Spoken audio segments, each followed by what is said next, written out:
Ladies and gentlemen, welcome to Illuminate 2022. I am your host, Hirzi Zulkifli. I'm so glad to have you guys join here with me tonight. Tonight is a very, very special night. It is a night brought to you together by a bunch of passionate students who are very passionate about bringing the awareness of mental health to the forefront. And what better way? And the goal is to build a community through the expression of music. Tonight's theme this year is beauty and imperfection, a very standing testament about who I am here today. Beauty and imperfection for you guys. It is also about the belief that there is always a silver lining in every situation, because in cracks is where light is allowed to shine through. Now, through their stories and passion for music, we bring you a new chapter of hope. And what a beautiful way to start this new chapter of hope than bring to you the sounds of one beautiful Angelo. Angelo is a student in Singapore Poly studying interior designing. He's a zealous musician and has published his own covers since. Now, singing Take Me Back, his own original. Ladies and gentlemen, let's give it up for Angelo.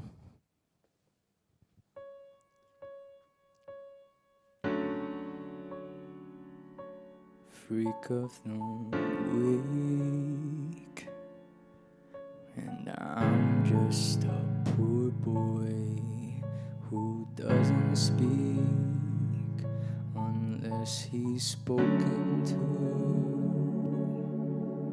but they never do, 'cause why would they do? Why would they do?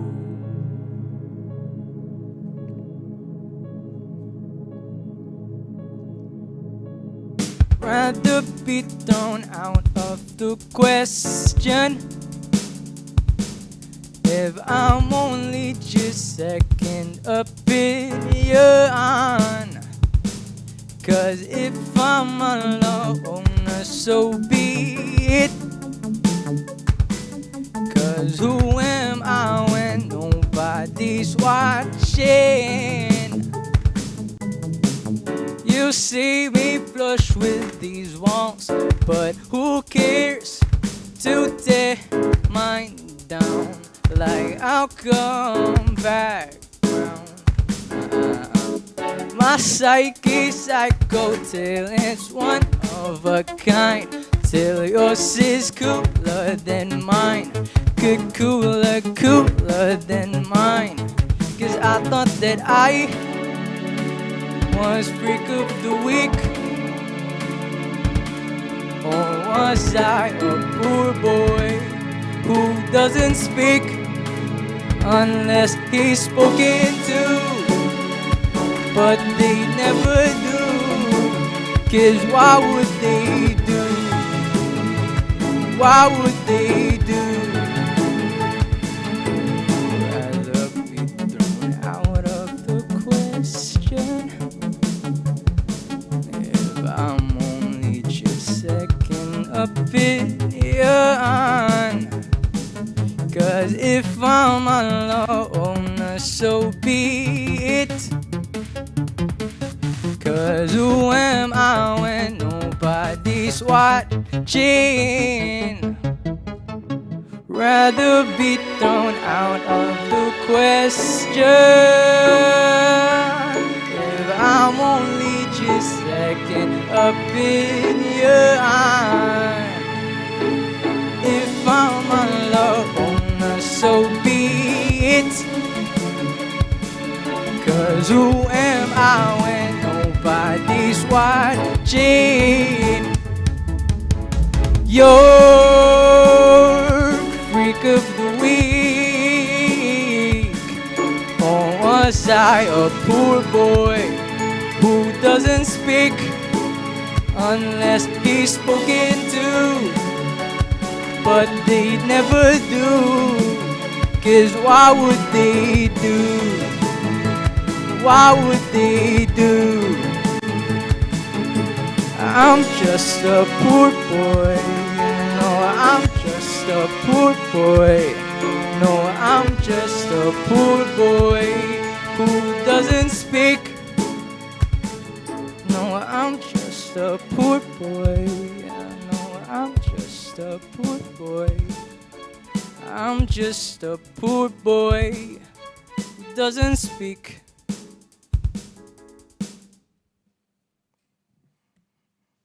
Thank you.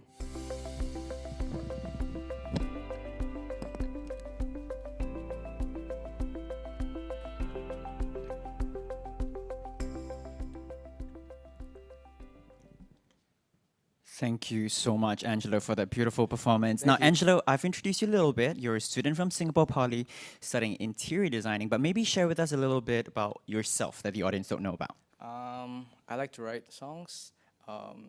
I started writing when I was in secondary 3, I think, I remember. And that song that you just wrote, when did you write it and what is the inspiration behind that song? I wrote it at the start of O levels because I'm getting really, really stressed and everything was messed up there. So I needed to kind of shut myself out and kind of focus on myself and nurture the relationship, with myself. Is this a common thing where you put art into your fears and emotions as well? Definitely, you should know that. I think I'm one of the people who really like to put everything to have everything that I write to have meaning. Yeah. Now, Take Me Back is a song that I felt has the reminiscence of a young Troye Sivan. So we're looking at our own Troye Sivan, maybe. Yeah. Are you a fan of Troye Sivan? A Oh, little she's gonna bit. say no. I know. Just a little bit. The. Actually, no, I don't know. It's all right. Now, thank you so much for that beautiful performance of yours. Thank you. Is there a message in Take Me Back that you would like the audience out there to sit and resonate with? Actually, that was Freak of the Week. That song was Freak of the Week. Freak of the Take Me week. Back is another song, but this song is about kind of focusing on yourself, kind of putting yourself first in relationships. Although you can depend on other people, you should also depending on yourself. See. Right. Beautiful message by Angelo right here. Thank you. Freak of the Week is the song.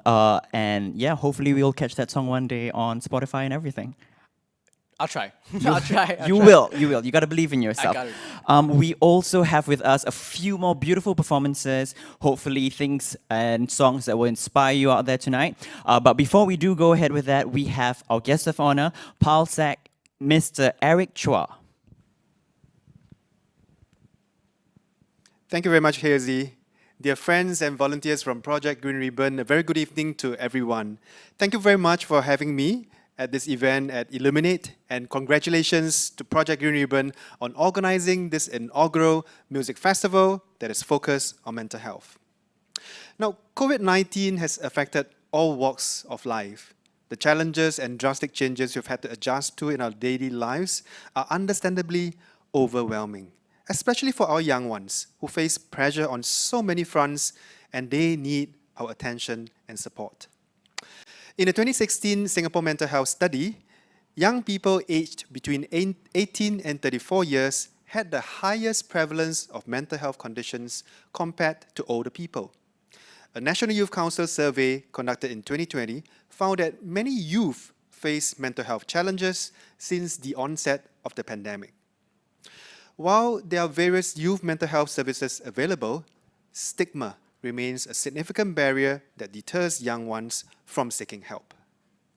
According to the 2017 NCSS study on attitudes towards mental health conditions, only 1 in 2 responders were willing to live with, live nearby, or work with a person with mental health conditions. 1 in 3 expressed the view that mental health conditions stem from a lack of self-discipline and willpower. So in response to the findings, in 2018, NCSS conducted or spearheaded Beyond the Label, or BTL in short, a national movement to try to raise awareness and debunk stereotypes surrounding stigma. Now, we have made some strides in addressing stigma, but mental health remains a taboo subject in many circles, and more needs to be done to normalize conversations on mental health. That's why in the coming year, we'll roll out a refresh BTL 2.0, which will focus on empowering persons with mental health conditions to share their experiences, to enable young ones, caregivers, to support their peers and loved ones.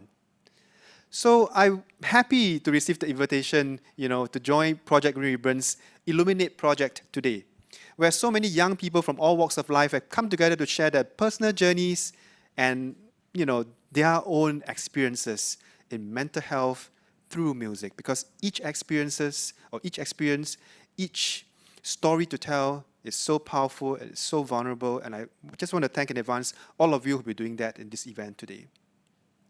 Now, music has the power to bring people together and can serve as a conduit for us to discuss difficult and essentially stigmatized topics like mental health. Now, all of us have our own journeys to navigate, which might unfold at somewhat different paces from others.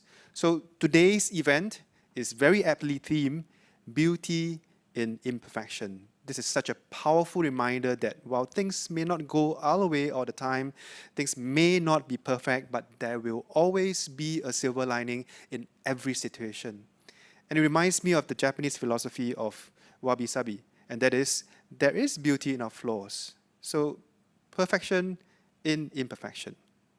So what we may deem as flaws can be very much of both our strengths as well as our experiences. So at the end of the day, let's not be too hard on ourselves, because we can experience or embrace our flaws and find strength and beauty in the process of healing and growth. So as our talented performers share their views and share their innermost thoughts this evening, I hope that they also gain strength from the solidarity and support from the community here. Because we are all behind you, it is important that we also have young people coming together to share their experiences with other youth, so that this will resonate better with other youth and help collectively build a stronger peer support culture here in Singapore. So I'm very heartened at how so many youth are actually here today in this studio as performers, volunteers, participants. You know, young people are our next generation, and they are the agents of change for the here and now. And I'm very heartened to see that all of you are positive forces of change in our community. So, just want to say a word on behalf of the government as well. The government remains very much committed to enhance our support for mental health and well-being in the community, especially for our youth. That's why we have set up the Interagency Task Force on Mental Health and Wellbeing. Quite a mouthful, but I think we are hard at work behind the scenes. We are working on all the different initiatives to enhance the current landscape of mental health and well-being. We want to ensure that services are coordinated, accessible. You would have learned about the Youth Mental Wellbeing Network, which is set up in early 2020, which is now folded under the task force, and we will continue to work with our over 20 youth project teams on initiatives that will help to improve youth mental well-being. And we will also support our ground-up initiatives, including good ones, great ones, like Project Green Ribbon, PGR, which are also key to our efforts to normalize discussions of mental health, especially amongst our youngsters. PGR's programs, which centers on youth mentorship and positive mental well-being development, have positively impacted over 100 beneficiaries. Well, an example would be Kellyn, a 13-year-old girl who is struggling in school and finds it very difficult to adjust to the tough rigor and high standards placed by her from the education system.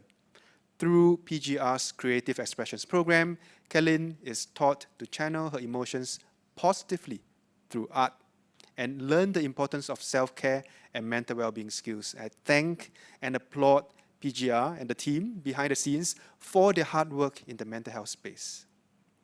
Now, we all have a part to play to reduce stigma and grow our awareness on youth mental well-being and mental health. So to achieve and to be an inclusive society where mental health is no longer stigmatized, where help seeking is normalized, it will take an effort from all of us on this live stream today, and all of us in this auditorium today.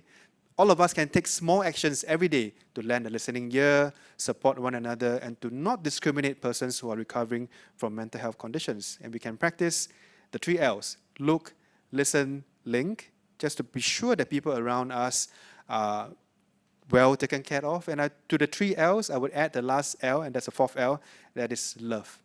So without love, we need to remind the loved ones around us that we truly love them, and don't forget to just show that you truly care for the ones around us.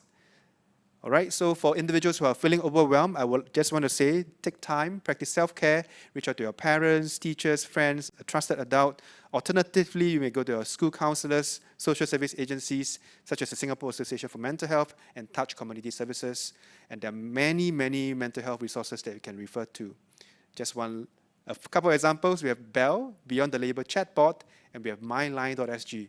You guys are resourceful, and I'm sure you can find many of these resources online. So let's all work at having open conversations on this very important issue of youth mental well-being and mental health.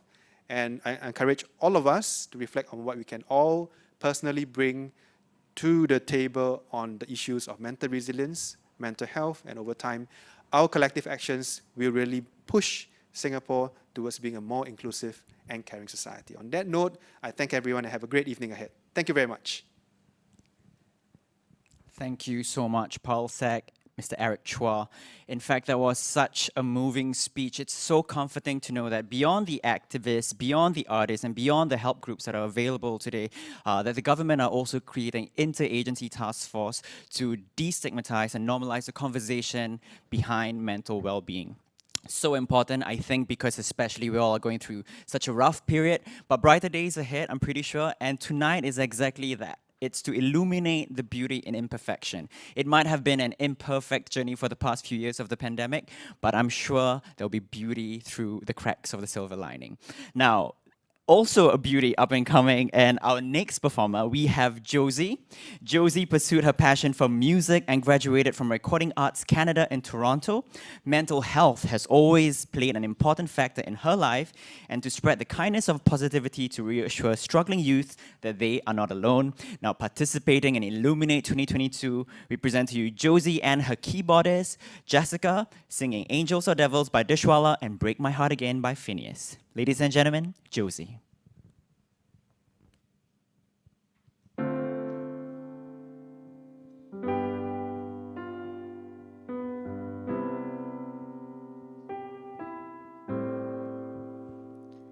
Hey you, I'm just now leaving. Can I come around later on this evening?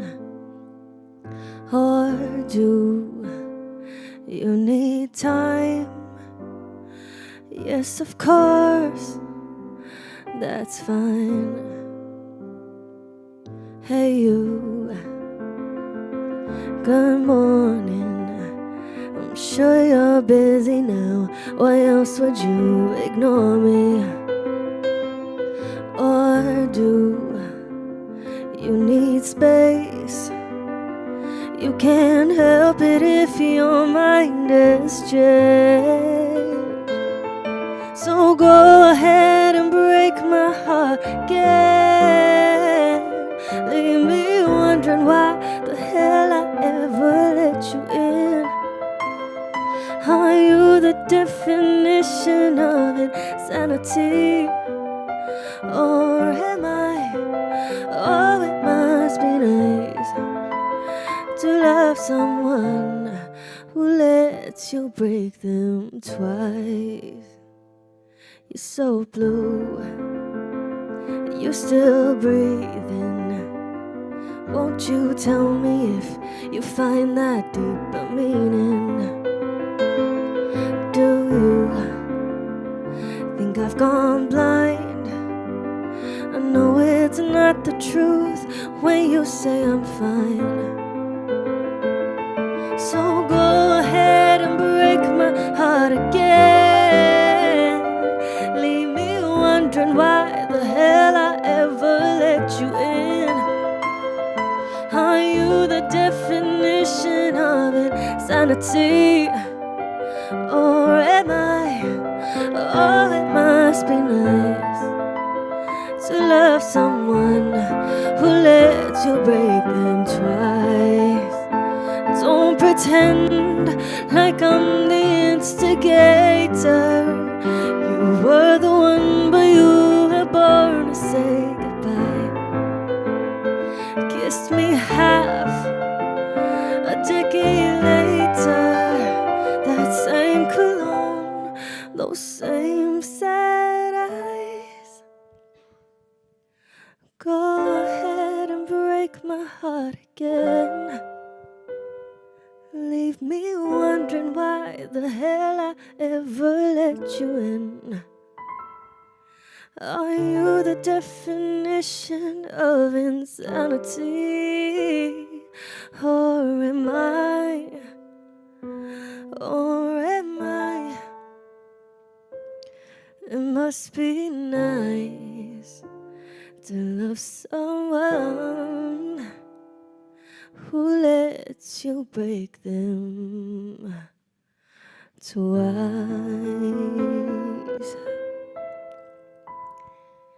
Thank you. So that was my first song, Break My Heart Again by Phineas. And I hope you enjoy this next one. It's called Angels or Devils by Dishwalla.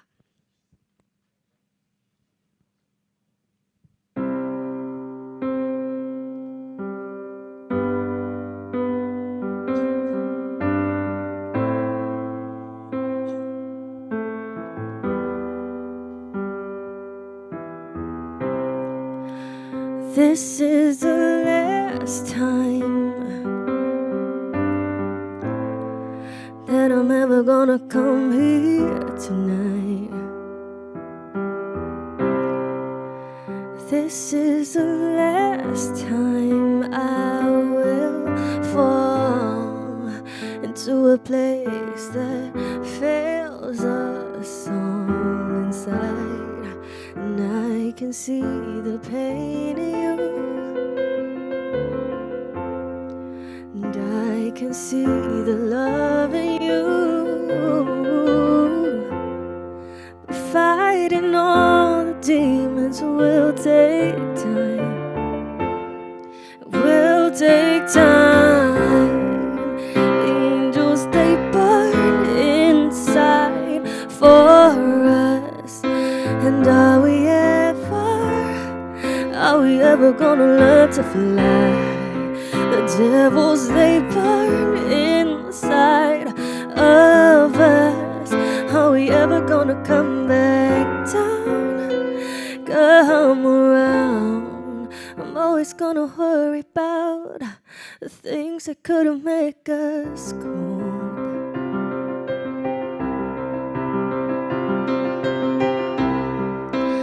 This is the last time that I'm ever gonna give in tonight. Said, are there angels or devils crawling here? I just wanna know what blurs and what is clear to see. Still I can see the pain in you, I can see the love in you. And fighting all the demons will take time. It will take time. The angels, they burn inside for us. And are we ever gonna learn to fly? The devils, they burn inside of us. Are we ever gonna come back down? Come around.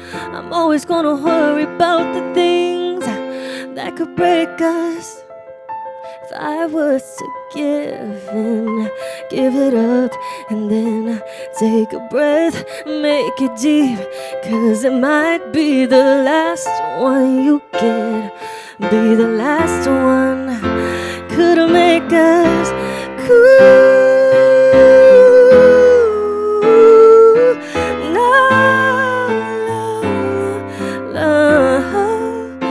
Could make us cool.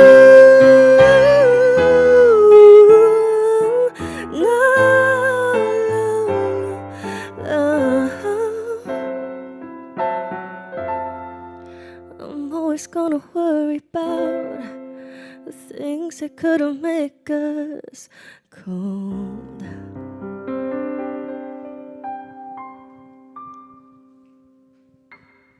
Thank you. Thank you for having me, Illuminate.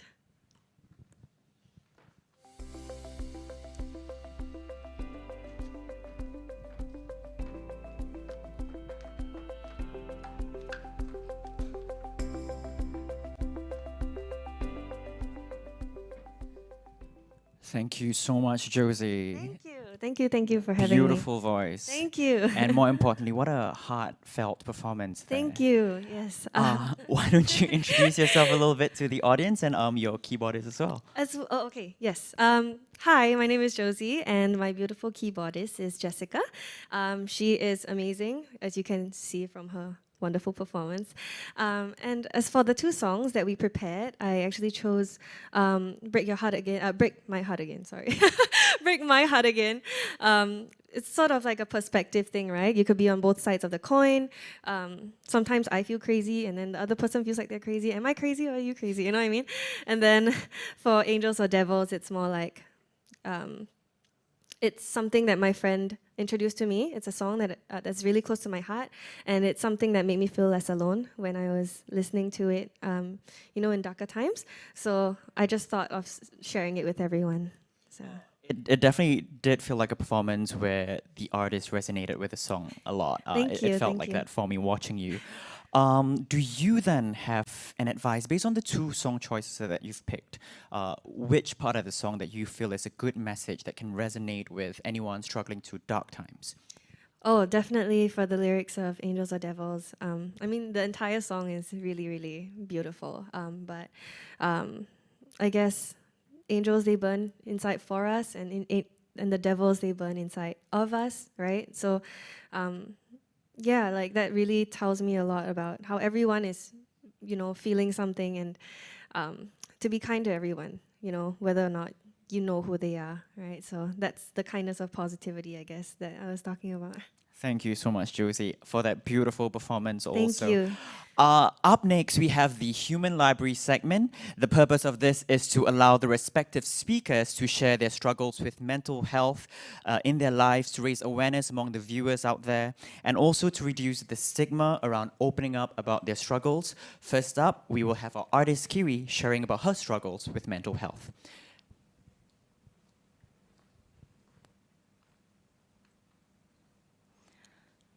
Hi all, I'm Kiri. I'm 23 years old and I'm a singer. I also write songs, poetry, and advocate on mental health. First of all, I just want to thank you all and the amazing team for having me. I'm just so honored to be here today to speak at Illuminate. I'll be sharing my healing journey shortly, but before that, let me just share a little poem I wrote. It goes like this. Imagine sitting in the dark. Is it scary? Does the walls feel further apart, or does it crush me? I think it's peaceful when we search for sounds outside of our own heads. I think black is the color of calmness, a calmness I never acknowledged exists. When I was young, I used to be afraid of the dark, the unknown, and I never realized how scary it was to lose yourself in that darkness, because I was so busy searching for someone to light the room for me. But it never even crossed my mind that maybe from the start, we should have ignited our own light. I was about 7 years old in primary school when I wanted to be a people pleaser. And I felt like if people liked me, then it meant that I was needed. But at the time, it was common for caregivers to discipline a child through punishments or words of judgment to correct misbehaviors. And this meant everything from the way we're dressed, the way we act, the things we wanted to eat, and even up to the expressions we have on our faces. It was always wrong. It was possibly early on that I began to fear disappointing my family and even my teachers, because there were expectations, and I had to meet them. I started to conceal everything I felt, and eventually I lost myself trying to be everything for someone else because I could never be me. I vaguely once remember failing a paper at school and then walking in the middle of the road on the way home, and a lady pulled up next to me and told me that what I was doing was dangerous. And I guess at that time, I didn't know what I was doing, and I didn't know what it meant. At age 10, I moved overseas, and I was one of the few Asians in my international school. I remember being bullied. I had my head bashed into my locker, shouted at with racist remarks, and even being locked in the bathroom. The bullying continued until I was able to completely blend in. I continued to search for ways that I could look like them and be like them. But in the end, my best friend at the time ghosted me, and all kinds of rumors sprouted, like I stole the guy she liked, or I did something to her. This led me to thinking that maybe I might have done something really wrong, and I just didn't know it. And then I moved back here, and I had to do it all over again, making friends. But again, I came home crying one night because I got exiled from my friend group, and instead of finding comfort in my bed, I was told that maybe, just maybe, if people kept leaving me, then maybe I was the problem. I then developed insomnia because every night I would judge everything I did that day. Did I say anything wrong? Did I look at anybody funny? And I would blame myself in the end. Eventually, I started to self-harm to relieve that pain and guilt inside of me. I tried my best to stay away from others as a defense mechanism and also to torment myself. I felt that since people hated me, then I have to hate myself more. Then nobody could hurt me worse than I hurt myself. I also slowly developed anxiety, and so I'd skip meals during recess, and instead of playing, I'd sleep in the back of the classroom. Because locking eyes with others and asking the auntie in the canteen what I wanted to eat was far too scary. This conditioned me to fear any kind of mealtime, and gradually, I lost my appetite. In the midst of that, I also had 2 past relationships that were both physically and mentally abusive. I was often manhandled and had things thrown at me, and I was yelled at in public often. And even though I was the kind of person that would stand up for myself, because I wanted validation and affection and comfort in my relationships, I would tend to put them in the relationship at the expense of myself. And this meant that it was hard for me to be the one to leave the relationship first, because I wanted to make sure that they would be okay. This meant that going into my relationship after, I carried with me a lot of trauma and habits like constant apologizing, bracing for impact, and expecting to be belittled. And that was difficult to break out of. But despite all those years of pain and self-loathe, what truly helped me cope was helping others. I was one of those friends that would be there to discuss the deep stuff, because I knew what it was like to not have anybody to talk to. And so even if I didn't feel like sharing my story at the time or didn't dare to speak about myself, for me, comforting them and hearing them out was healing enough for me. But along the way, I had lost 6 friends to suicide. And it all went behind their smiles. They were the ones I never even knew were in pain. I was devastated and I would cry for days. It sucked that I couldn't have been there for them. And I only wish I knew or saw the signs. Because even hearing someone out on their darkest days could possibly change one's future. And I know it changed mine. During the pandemic lockdown, I was stuck at home and I had less distractions from the thoughts in my head. I started to hallucinate, my friends and my parents shouting for me from outside my room. And when I come out, they're actually not there, or they didn't even shout for me. I went from 50 kg to 44 kg, and I vomited everything I ate. And when I couldn't take it anymore, I started to self-harm again. I thought that maybe physical pain would hurt more than my heart screaming, and in a way make me feel more alive. Every moment passed by, and I was getting more and more ready to meet my maker. I felt like suicide would have been the easiest way out. But after multiple failed attempts, I felt like I had really lost it all. I then thought that since I've hit rock bottom, then there's only one way out, and that would be up. Maybe I should get help. I asked my then boyfriend if I should, but he told me that revealing it to my family, they wouldn't be too open about it. But I had one friend who urged me to get medication. He told me to try talking to my family one last time, try it one last time. And if it didn't work, then he would take me to see the doctor himself. I didn't know that that simple reassurance was enough hope I needed. I managed to find the courage to talk to my family, and 31st May 2020, I finally got the support to seek help. I was diagnosed with major depressive disorder, anxiety disorder, and suicidal ideation.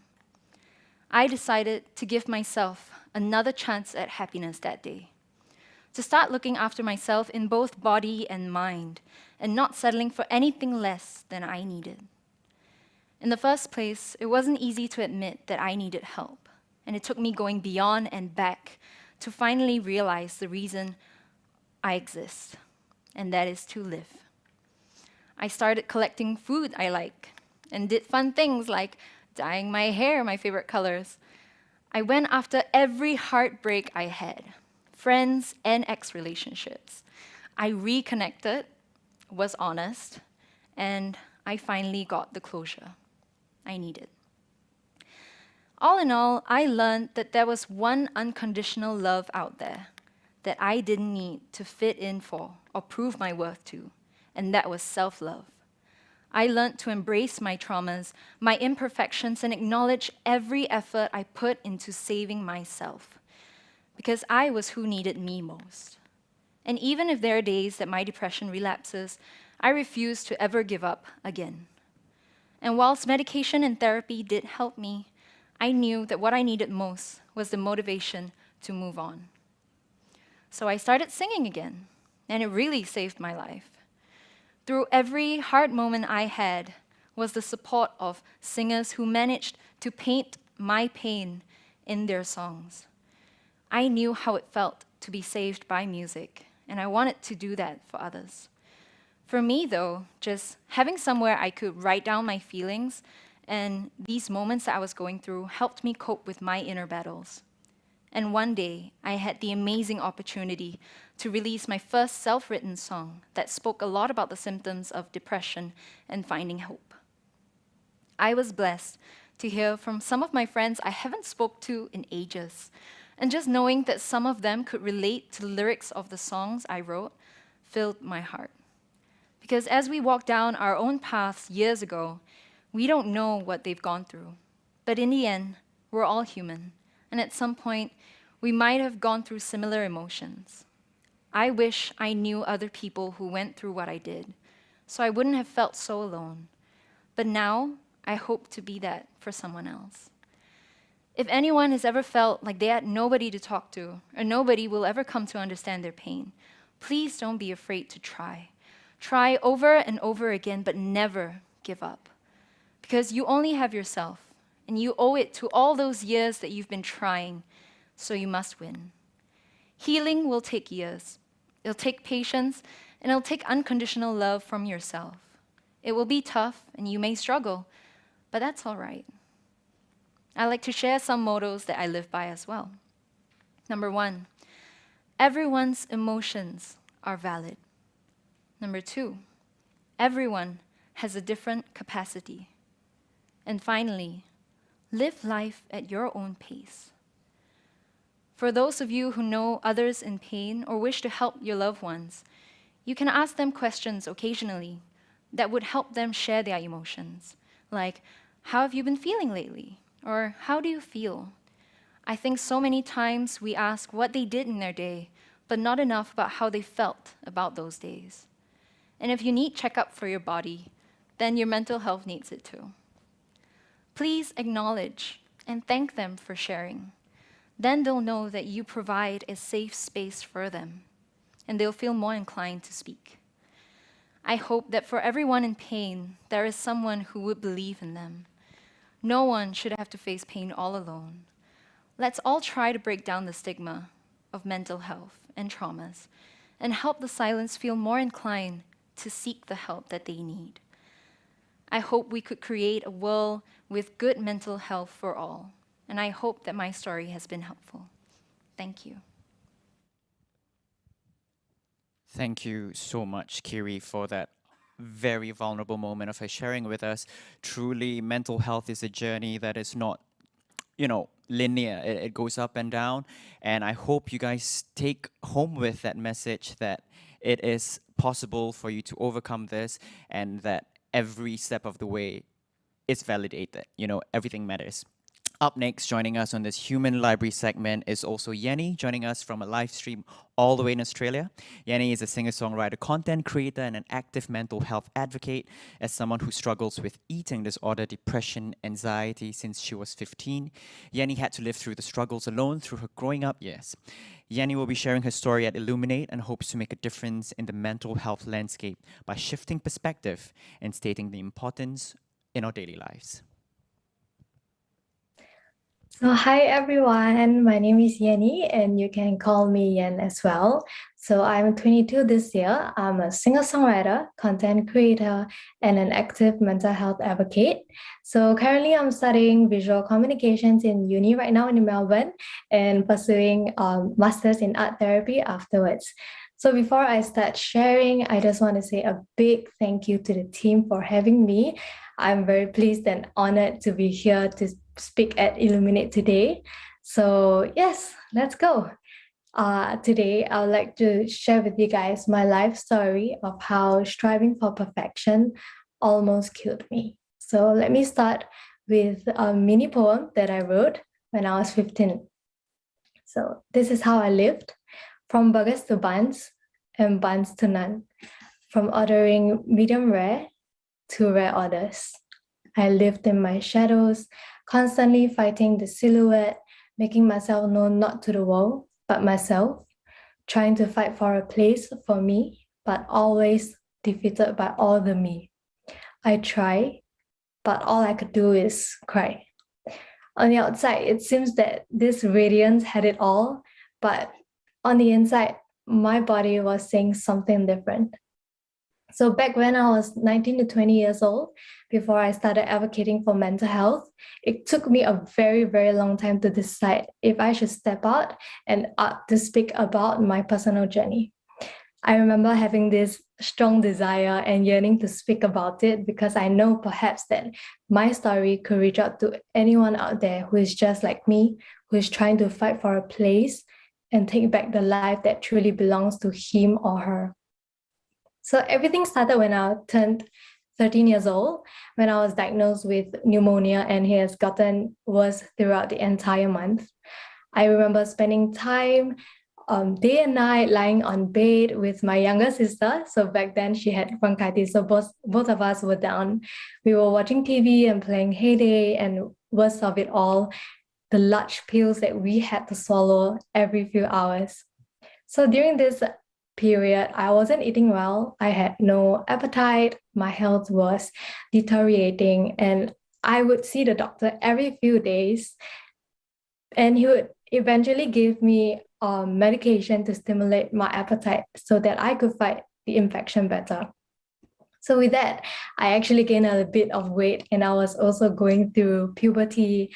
Without a doubt, I gained more than I should, And I was never ever bothered by my weight until I turned 15 years old.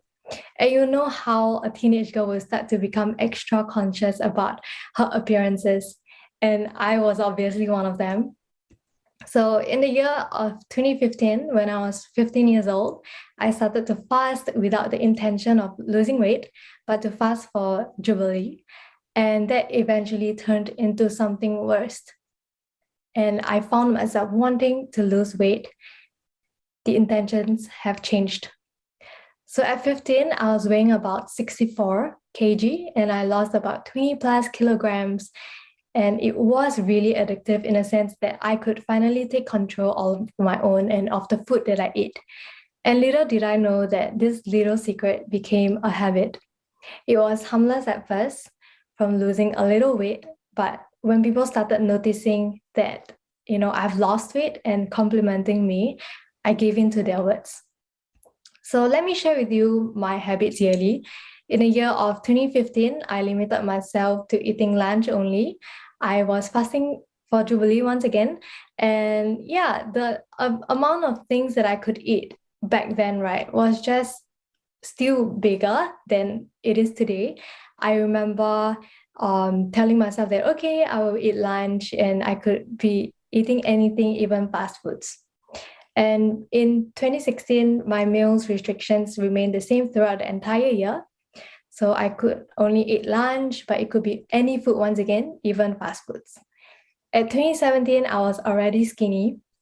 As the year went by, I remember restricting myself to even eating one full meal a day. And all I ate was Oreos with a glass of milk. There was even a period of time when I only drank drinks with 0 calories. And if I was feeling happy, I would treat myself to an ice cream. Up to now, I still cannot believe that I survived with such little food and nutrients. I was surviving. I wasn't living at all. And I remember I would run around my school and do sit-ups during recess. And it was traumatic for me. And all I could say is I lost myself in the process of striving for perfection. At 2018, I made a promise to my closest friends to start and try eating more than usual. And I did for the first few months, only to realize that I've gained a little weight and hated the way I looked. I started an intermittent fasting and I told everyone else that I could only eat from 1 to 7 p.m. without them knowing that, I'm only eating 1 to 2 breads and a glass of milk a day. I feared going out with my friends, and even overseas, I remember, the first few things that came to my mind was, how do I avoid eating? I don't want to eat. Are they going to judge me for not eating? And because of that, my social circle became smaller. Everyone around me was worried about me. They'll say things like, please eat more. You're too skinny. You're looking very pale today. And back then, I felt like a burden. And so I got into therapy, but stopped after one session as I was afraid of change, of how I look when I'm no longer skinny. Will my friends judge me the way they do as strangers? What if no one talks to me? One thought after another bombarding my mind, making me tremble. I was really, really afraid, and my body was slowly dying. So throughout my journey as an anorexic, the idea of perfection ruled my world. I was not only striving to look perfect, but every single thing that I do had to be. I held myself to impossibly high standards. Responsibilities such as work or submissions become overwhelming because my best is never ever good enough. Perfectionists like myself strive for flawlessness in all parts of life, and mistakes, to me, is often considered to be a personal failure or deficits instead of a normal part of growing up and learning in all that we experience while we are growing up. And throughout all these years, I realized that perfection is never achieved. No matter what it could always be better. I had been living in disappointment and being ungrateful for the blessings right in front of me. And it took me away from the moment because my focus is always on the future when things will be perfect. And because of that, throughout the entire recovery journey, I've learned that self-love and self-acceptance are incongruent with perfectionism.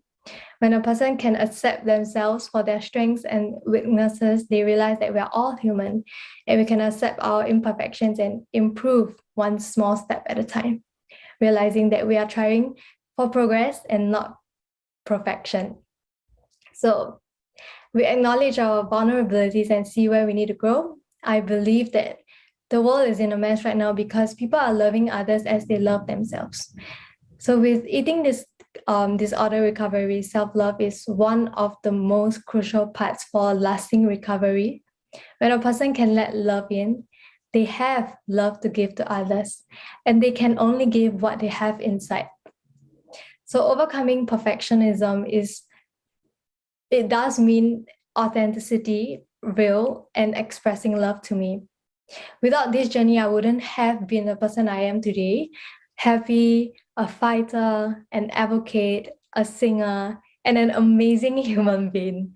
So this is not frequent or usual at all, but I am proud. I am proud of myself for taking the step to speak up about it, because that has led me to a lot of others and to make a difference in their lives by bringing joy, positivity, and light to somebody else's world. So since then, I made a promise and commitment to step out and make a difference in the mental health landscape, to shift perspectives and give a better idea of what mental health is in the society. Because as someone who has mental health issues or struggles, I know how it feels like to be labeled as somebody who is not mentally okay, and to be given the least acknowledgement of having these struggles made it really difficult for me to seek help. It was a really difficult journey for me to come out and say that I have an eating disorder. During the process, I was also diagnosed with multiple others like depression, OCD, anxiety disorder. And why was it difficult? Because I was growing up in a family where they didn't come to the liking of what depression is. It was just a phase to them, and it was really difficult for them to accept what I was going through. I had to live with it throughout my growing up years, and to be able to speak about it today is definitely an honor and a chance for me to destigmatize these taboos topics that were tied tightly by the society. And this is what I've learned to come to embrace and redefine the word mental health in my own dictionary once again. To me, mental health means acceptance, embrace, and having empathy, not just having empathy for ourselves, for others, but ourselves. It means forgiveness, self-gratitude, prioritizing our own mental health, and putting everything down to make sure that there is peace within ourselves. That is the most important thing, not to expect, but to be contented with ourselves. So even though I'm still struggling today, I know that mental health recovery isn't a day trip long. It's more than that. And it's even longer than what we expect. But we should not rush ourselves into recovery. And in the process of adaptation and acceptance, I'm putting my knowledge into practice as well as into contents on social media so as to help others who are suffering alone, to remind them that their feelings are valid and it's okay not to be okay. Throughout my advocacy journey, definitely there were multiple challenges that I faced. As a mental health advocate who struggles from mental health issues and is undergoing, recovery journey, which we all know it's a roller coaster ride. It can go really well on some days, and on others it's just chaotic. So being someone like that, I always find myself hypocritical. Like I'm suffering and not doing well, yet I'm advocating on mental health, positivity, so on and so forth. How do I even expect people to believe what I say or watch my content when I'm mentally not there yet? And at first, I thought it would be a great thing for me to go on board advocating because, that will bring out the most authentic content because I do understand and resonate. But over time, it got to me and I just felt really about it. But I still believe that, everyone and anyone out there who is struggling can also be part of the advocating community, because by instilling positivity in others, you're actually doing it to yourself too. And you get better along the way. And to be honest, we're all humans. We can't be happy every single day because we have emotions, and this is how we're built. Learning to embrace is such an important lesson. So for all the youth who wish to do social good or advocate on mental health today, I think you can begin with researching on a cause that you are passionate about, okay? Or wish to raise awareness in order to understand the landscape. Be informative and knowledgeable on the particular issue. And you can also start by joining nonprofit organizations by devoting your time to volunteer to understand the issue and consequences of the cause. We can all do better by starting with something small, even such as to have an open mind, recognizing the humanity of other people and respect their dignity, and practice acts of kindness. And always stay true to yourself. Don't get caught with social media, especially in this day and age where likes and views are heavily influencing the society. So to me, ever since I started creating content years ago, I always keep this in mind, and this is what I always believe, which has continuously allowed me to stay authentic and true to myself on social media, is that the amount of validation that I'm getting does not matter. And even if I am someone with very small following, because that does not matter at all, because as long as I have one follower or one person watching my content, I am an influencer, and I am saving somebody else's life unknowingly or changing someone's perspective. And this one person can make a lot of difference. With that, I am ending today's story with two quotes that I live by. Number one is that you never know what people are going through, and sometimes the people with the greatest smiles are struggling the most. So always, always be kind and be present. Number two is always treat others the way you like to be treated. So to my friends and families, they always say that I'm the kindest person they've ever met. They constantly ask me why I'm always being so kind, smiling through, even though the other person's rude or just not nice. But I always tell them that it doesn't matter how the other party is responding or talking. But if I have the choice to be kind or to be rude, being kind will always be my answer. Why? Because kindness is my superpower, and it is contagious, and it is a mark of faith. So everyone struggles, and each of us have many, many stories. And that is why I believe that we should always be kind to one another, because there are so much more that we do not know behind these smiles, and to always treat others the way you want to be treated. So with that, thank you for listening to my story. And I hope that my story, out of the many stories that you have heard, will influence you and empower you, the silent vulnerables as well, to speak up, to seek help professionally, and to let you know that your feelings are valid. It's okay not to be okay sometimes. And yeah, thank you so much for having me. Thank you so much, Shani. That wraps up our human library segment.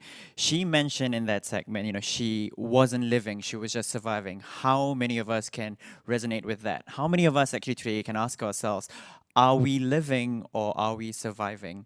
I think that's a message I want to take away home with as well. But to entertain us also with a more heartfelt performance, we bring back Kiri with her song Malibu Night by Lenny.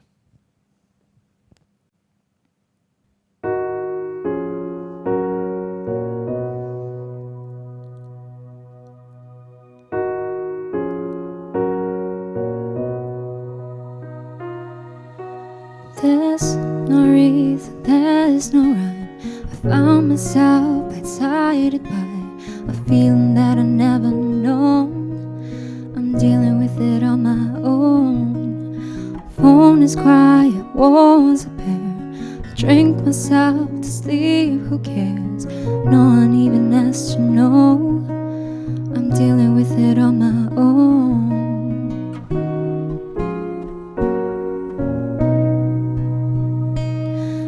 Way too much time to be this hurt. Somebody help, it's getting worse. What do you do with a broken heart? Once the light fades, everything is dark. Way too much whiskey in my blood. I feel my body giving up. Can I hold on for another night? What do I do with all this time? Yeah.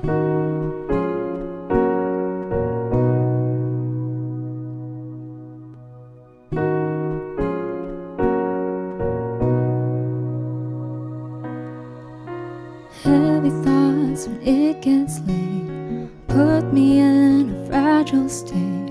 I wish I wasn't going home, dealing with it on my own. Praying but it's not enough. I'm done, I don't believe in love. No one has to let it go. I'm dealing with it on my own. I've got way too much time to be this hurt. Somebody help, it's getting worse. What do you do with a broken heart? Once the light fades, everything is dark. Way too much whiskey in my blood. I feel my body giving up. Can I hold on for another night? What do I do with all this time? I drive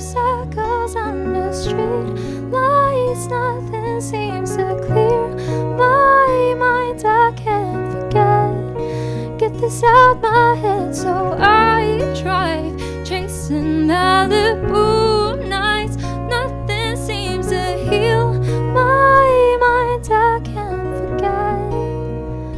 I've got way too much time to be this hurt. Somebody help, it's getting worse. What do you do with a broken heart? Once the light fades, everything is dark. Way too much whiskey in my blood. I feel my body giving up. Can I hold her for another night? What do I do with all this time? All this time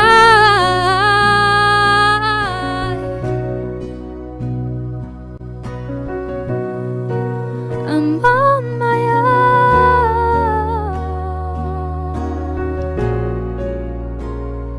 All this time I'm on my own.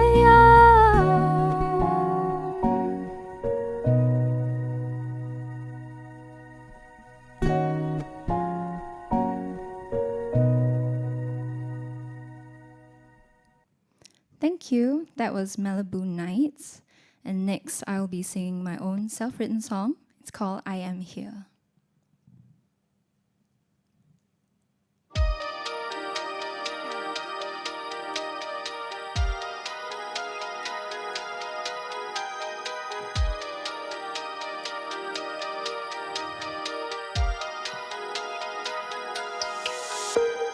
Why do we cry alone when we don't want to? Fighting for an empty world existing, we lie to.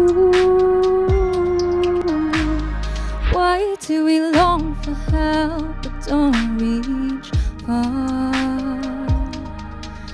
We want someone to notice but shut ourselves in the dark. Yeah, you are someone, why'd you let us go? Tell me you didn't mean to leave. Tell me you had someone to see. My someone.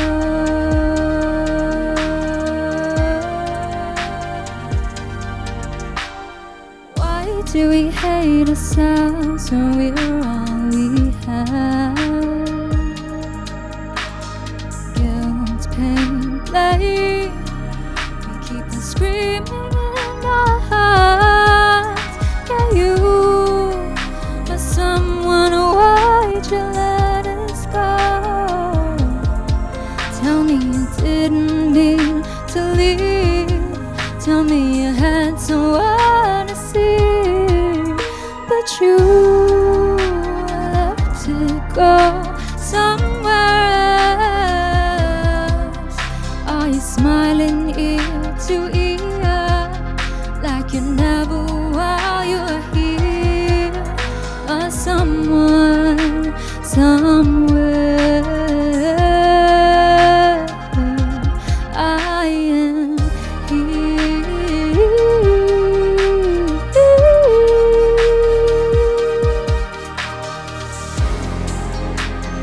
Don't you give up. I know it's hard to say. It's burning in your lungs. Won't you stay? See you. Don't you go nowhere else. I'll keep you smiling ear to ear. So won't you try to stay, my dear? But you left to go somewhere else. Are you smiling ear to ear like you never while you're here? My someone.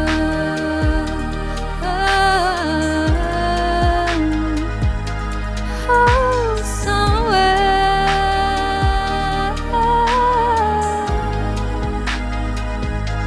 I am here.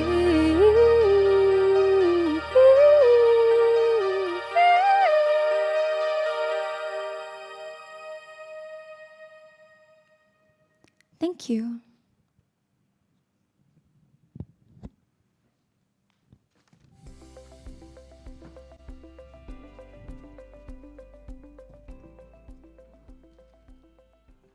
Thank you so much, Kiri. What a beautiful performance you just delivered Thank just you. now. The song that you wrote, you know, I understand that music heals, and sometimes when you go through a tragic experience, it's not just healing for the person that has departed, but also for ourselves. Perhaps you could share with the audience out there the meaning behind the song. So the meaning behind I Am Here, I wrote it when I was 20 years old, the day after I lost a friend. At that time, it was already, you know, the fourth person I had lost, and it was so painful for me that I couldn't have been there for them. So I wrote this song. At that time, I was actually also, you know, going through similar emotions, and it's funny now when I look back at it, because at that time, I wrote it from the perspective of being in pain.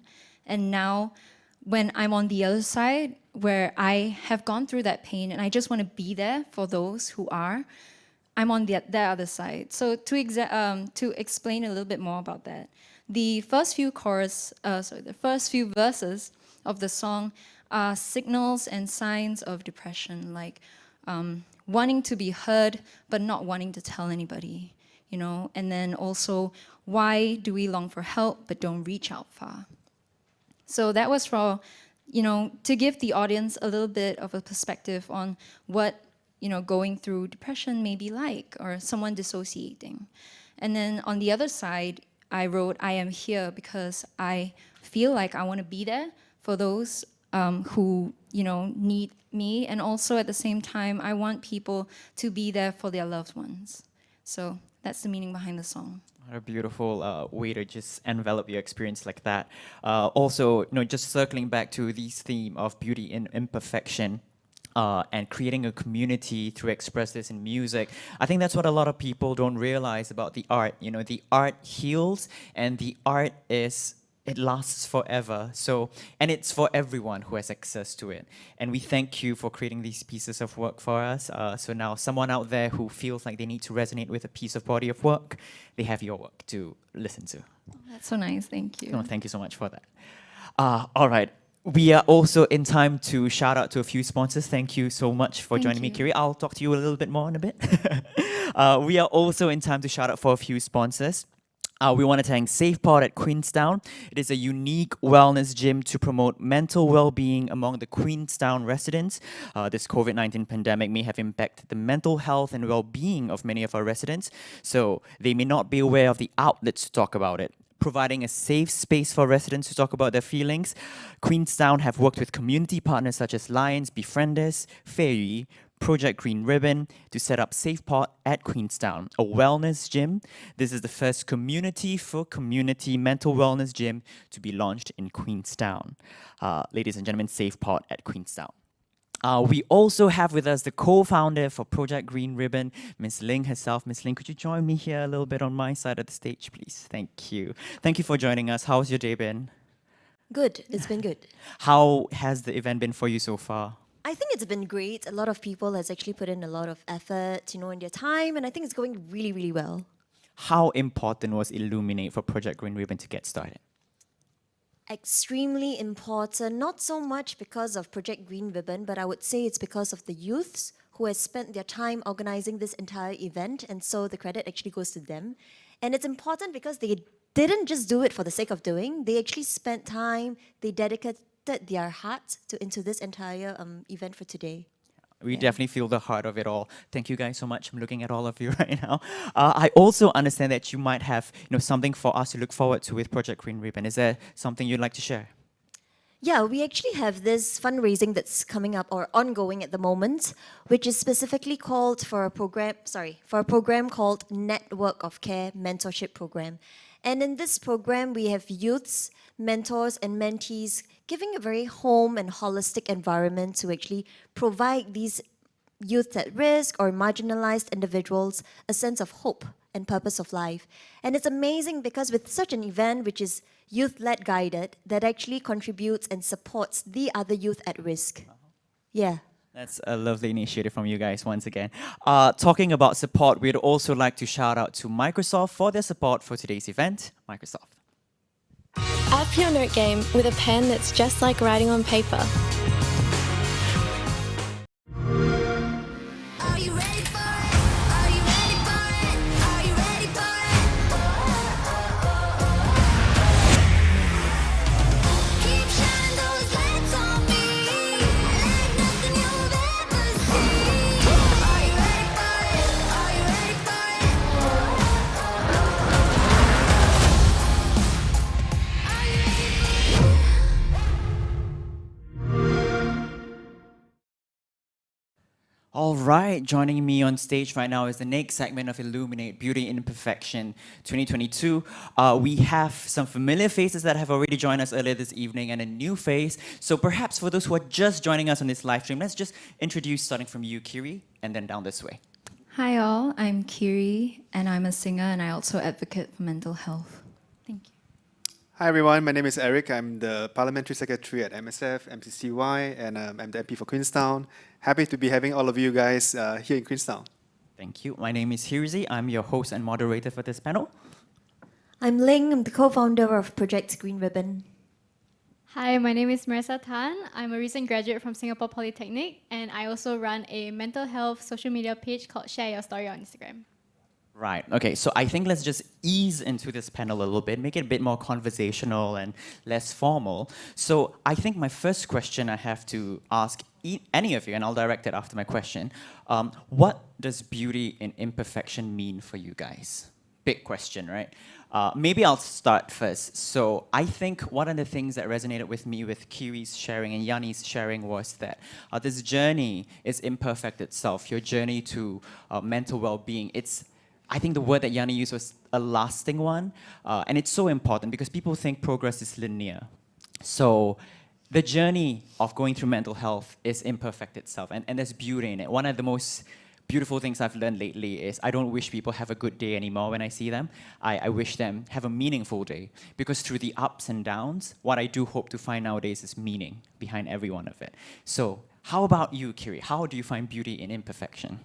I think, Rizzy, you really said it all. It is true that every day we go through our lives and we don't appreciate enough the journey that we're going through, whether it's hard or, it's beautiful.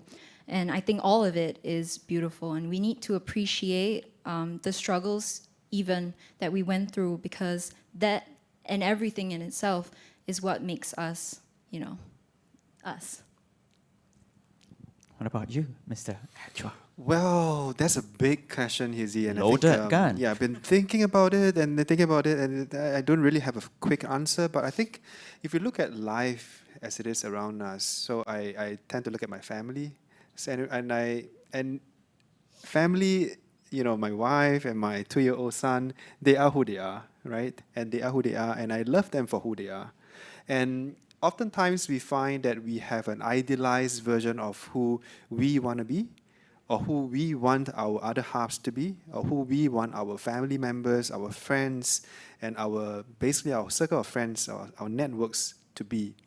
But is that really, the aim of life? The aim of life is, I think, for us to come to this journey, for us to look at the people that we have interacted with, that we have the faith or that have the good faith to be in interaction with, and then try to see them for who they are and try to appreciate them for the value that they bring to our lives. And I think if you come from that angle, life becomes much more beautiful, life becomes much more, much easier. And you don't really have to constantly ask yourself, hey, why is life happening this way, and why is it so unfair to me? Case in point, driving on Singapore roads, we always feel that, why is that driver like this? Why is that this motorist like that? Why is even this pedestrian like this? Why can't they all behave? But, well, they may all have their reasons.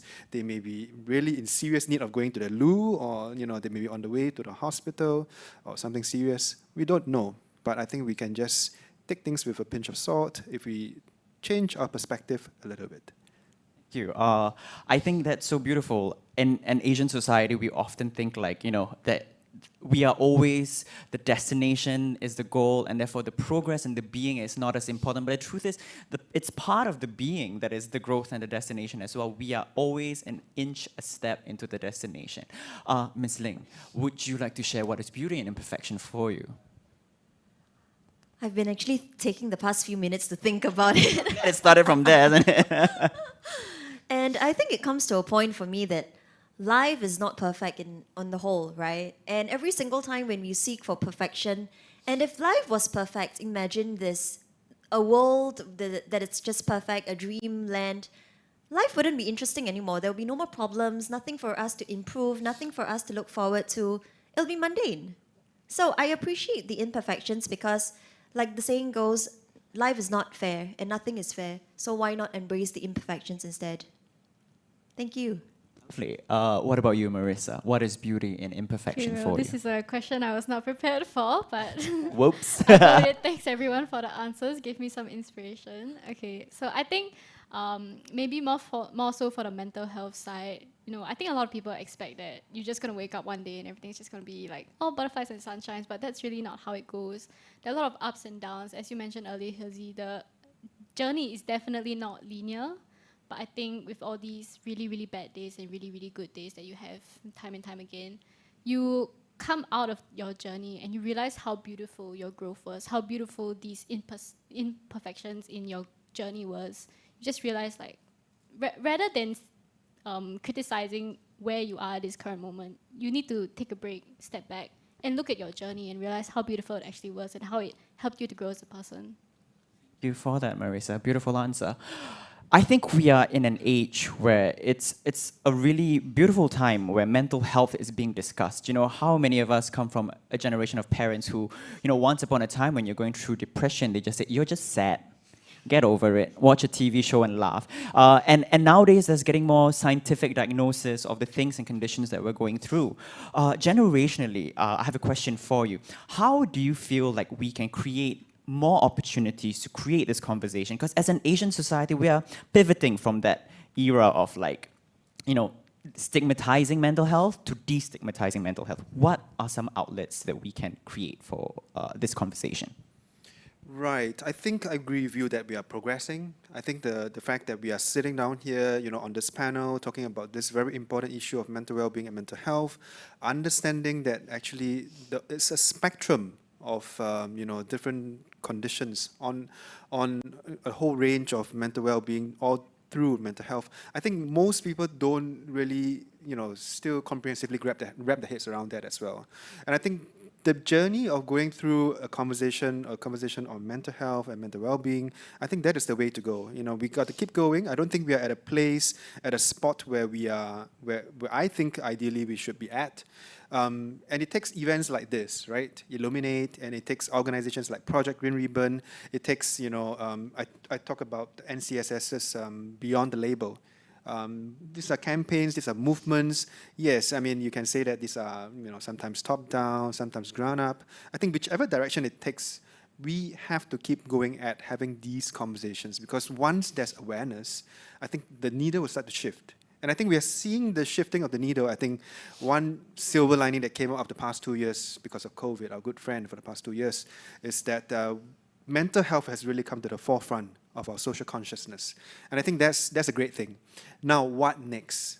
So I think the government has realized that it needs to take the lead in some areas. I think so the task force that I talked about earlier is doing some work behind the scenes on that. When we are ready, we'll make some of those announcements to everyone. But I think what has been also beautiful is that there has been a lot of groundswell, a lot of ground-up energies. You know, we can see some of that in the Youth Mental Wellbeing Network. Which has really seen some 1,500 professionals, practitioners, youth, parents, caregivers really step up, and together they have come up with some 20 over ground-up projects. So these are all you know, energies that we want to tap on and then ride out the momentum, keep it going, and make sure that we don't fizzle out somehow along the journey. So true. I think one of the most important things are these ground-up, you know, initiatives that are available all of a sudden. You know, I came from a generation that is pivoting into the younger generations who now have the success. Now, Ms. Ling, maybe you tell us why it is so important to give access for them, and you know, how is it that starting this off, being in a society where we're not used to having this conversation, to now being, at the forefront of it? I think it's important because we first need to have awareness, like Eric earlier said. With awareness comes curiosity, right? You have curiosity of something first, like what's wrong with me or what's wrong with a certain thing. And then you start actually finding out, and then the awareness starts coming in slowly after you have a certain level of understanding. Sometimes people say, okay, you need to accept a certain thing, right? You need to accept how you're feeling or accept whatever that society is saying to you. But it's not about that. It's about creating the conversations, creating the different kinds of avenues, resources for the various kinds of people before we can even talk about having any acceptance as a society. And that itself is important, isn't it? How do we do that from ground up? How do we support the other community initiatives around? And how can we reach out to the people on the ground?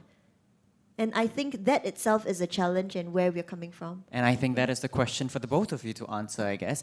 How do we reach out for you guys? How do we do that? Marissa, maybe.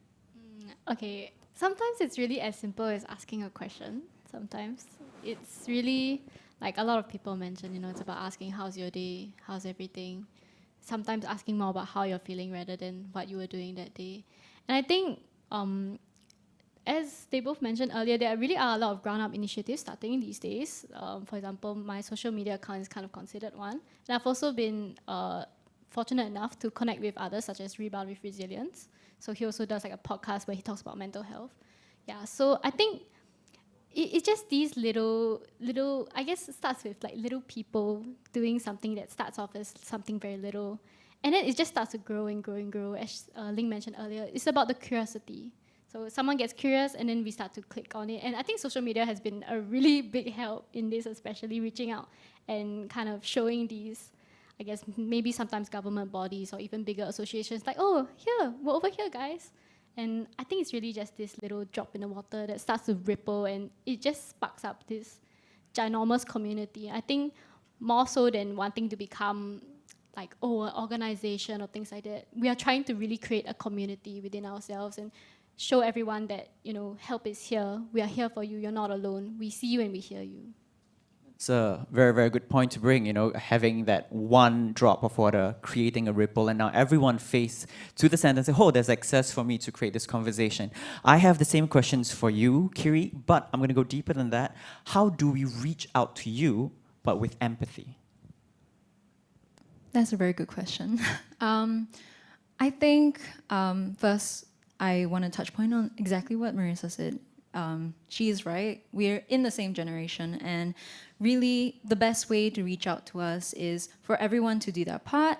The community is amazing and everybody is part of that community. And as long as you know somebody who is feeling down, they don't even have to be diagnosed or, be considered to have mental health. As long as they're feeling down or anything, we should definitely do our best to support them.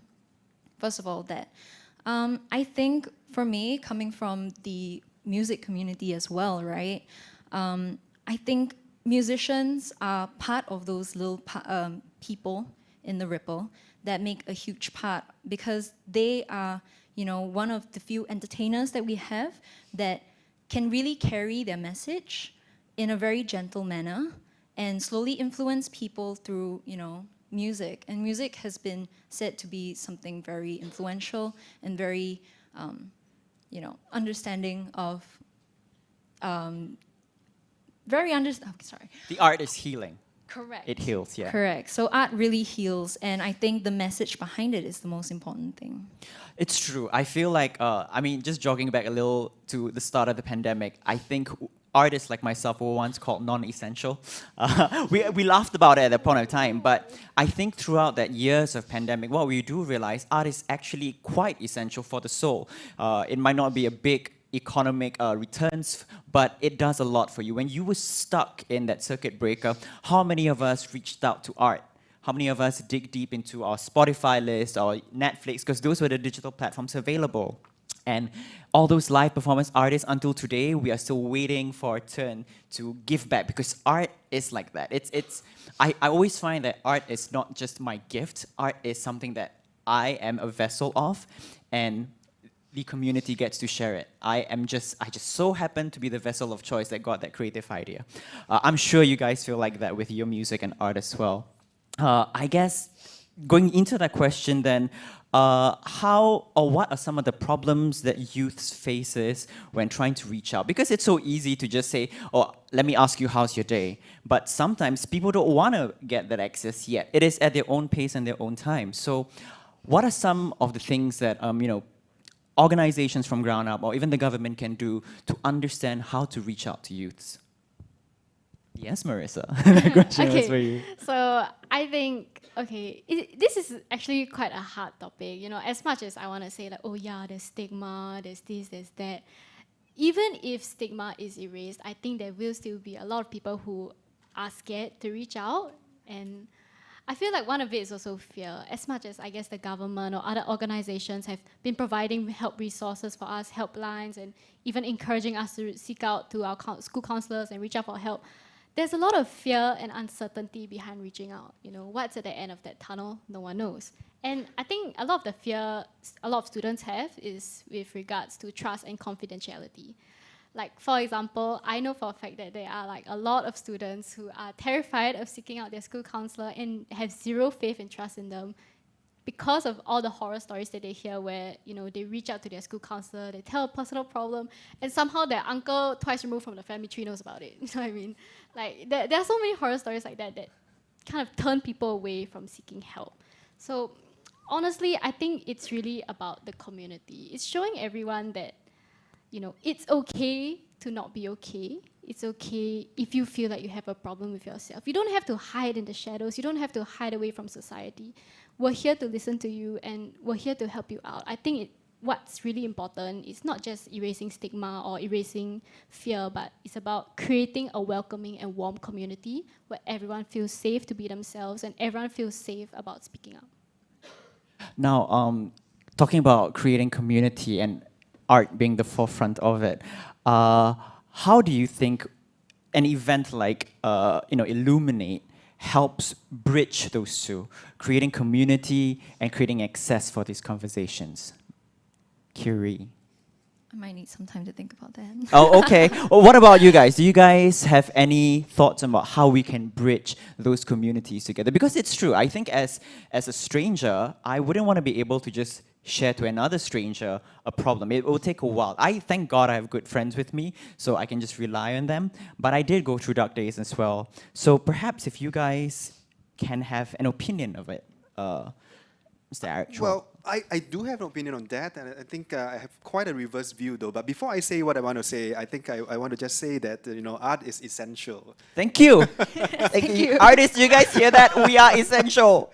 So is sport and many other things that we enjoy and that we partake in together in life. So art is one of those activities, right?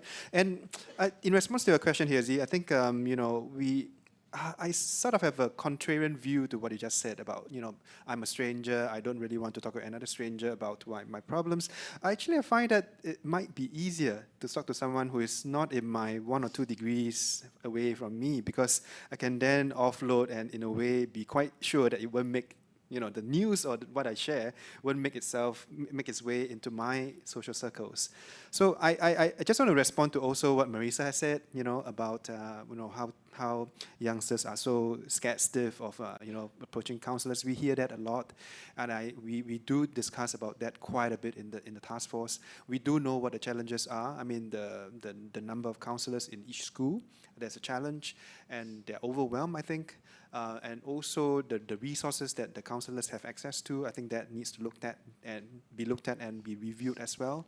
I think we also need to look at the way in which parents today, how we interact, and whether we have the language, whether we have the tools to really have a meaningful conversation with young ones. Oftentimes we are also strapped up in our own worlds, right? So parents are like, oh no, we need to get things done, boom, boom, boom, just move on with the day's schedule and get the weekend over and done with. And oftentimes we don't really sit down, even it's like, I'm a parent myself. My kid is 2 years old. I hope at some point I can sit down and drink beer with him, right?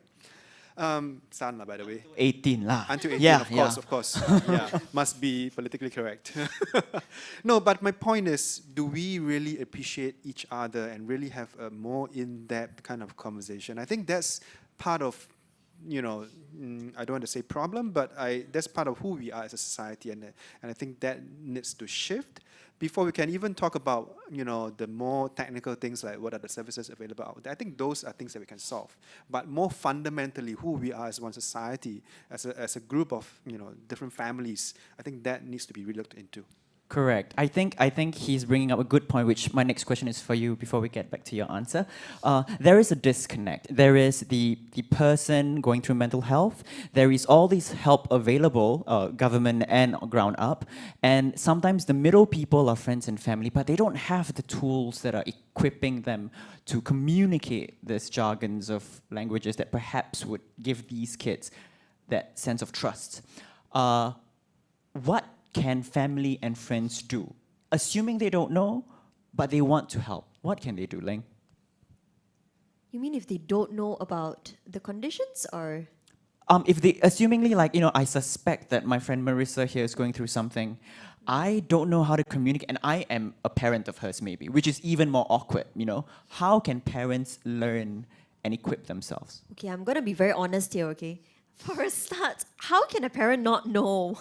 Let's be honest. Surprise! Why In should you Asian not know? society, Oh, we yeah. don't share these things.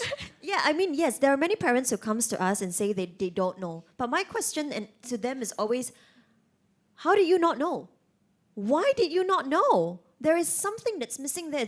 You're a mother, you have your child, and in the beginning, when the child is young, you spend so much time with the child, everything has to be the best, from education to the materials to things that the child doesn't even need, right? To the bag that maybe the maternity bag that you put the child's stuff inside.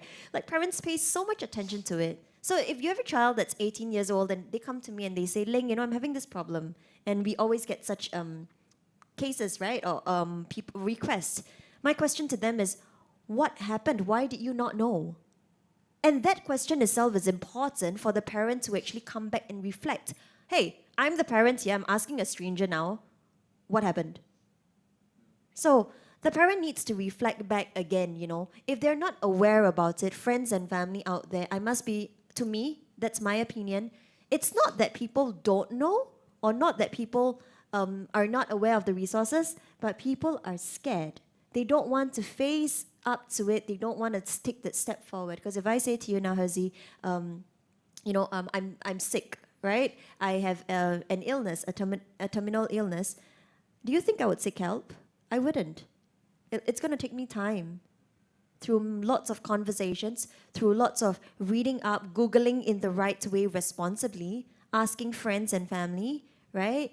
And that is where friends and family can provide their support by just being there, and at the same time giving the correct answers, and for these individuals to also want to seek help for themselves. Then it connects. True. I think what resonates with me in that is that we are given in this lifetime both family and friends are like your chosen family almost. And sometimes the easier option also, if speaking to families are hard. And it's easy to point the finger at the parent, but sometimes in an Asian society, the generational gap is so serious that we tend to forget that our friends are our families too, and those are conversations we can have with as well. Now, wrapping this up, I guess we'll circle back to your answer, and the perfect way to actually wrap up this panel, an event like Illuminate, right, is bridging art and, this kinds of conversations together. How do you feel as an artist we can do more of, and what are some of this stuff? I think now that I've thought about it, I really have to thank the team, that brought me here and introduced me to this amazing community in the first place. Because way before this, as I shared in my story, that it was more like within my friend circle that I wanted to make sure that they were okay and all that. I didn't personally feel that I was able to share my story, and maybe some of the viewers are my friends and they're hearing this for the first time, because I poured all of my heart into my music to explain and express myself. And so when I was brought into this community to, do this program, Illuminate, I met so many people here who goes through the exact same thing as I did. This event itself and being a part of it was something that, opened my eyes to the community. This was my actual first step into the advocating community. And so I think what we're doing here is really amazing, and I don't think we should stop here, for sure. And I think it's amazing that we again, like Eric said, sports and art and all of our hobbies and the things that we like to do are all part of, saving our mental health. These are all things that are very important to us, and they are what helps us cope with the struggles in life. And so I think music is just one of the things that we can do. We can do so much more. We can put sports into it. We can put, so many things. And I think our talking panel itself is also, a part of what we can do to share our stories and also express, what we want to do here. And we hope that we could at least be a little bit of help for those out there, other than providing a community and a space, a safe space for them. We're also teaching others how they could create their own safe space in their own circle, whether it's with friends or with, family. So true. Thank you so much, Kiri. I think circling back to, the human library segment just now, what Yanni, the live stream speaker, said, I was surviving, I wasn't living. And I think our hobbies, our passion, things that makes us look forward to another day, that's what also helps with making us live versus survive. I thank you guys once again for joining this panel. Unfortunately, I have to wrap this up. It was really lovely having a conversation with 4 of you. And hopefully in the future, as the country opens up even more of these initiatives come up and more people get access to address mental health and destigmatize that conversation. Thank you guys so much. Thank you, Illuminate, for this panel.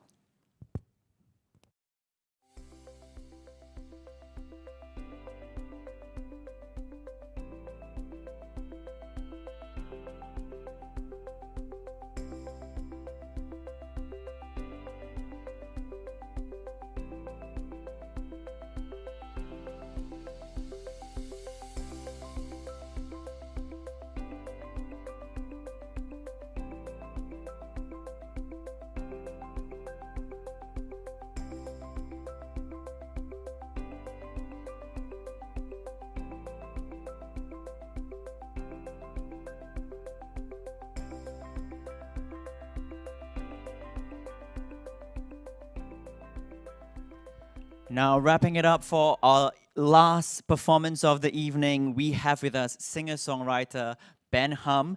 Ben Hum has a penchant for telling genuine stories through music, and being an avid music performer since 2013, he has performed at numerous notable venues in Singapore.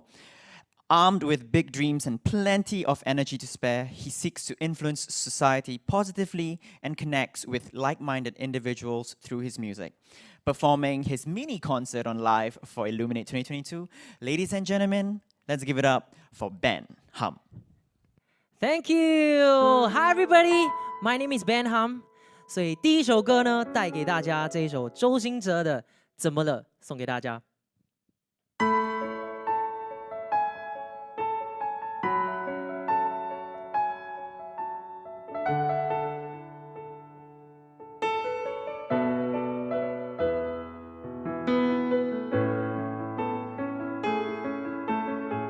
Sean on the keyboard.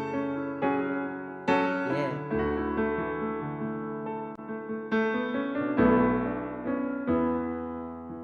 你说蓝色是你最爱的颜色，你说如果没有爱，那又如何？怎么了？你怎么了？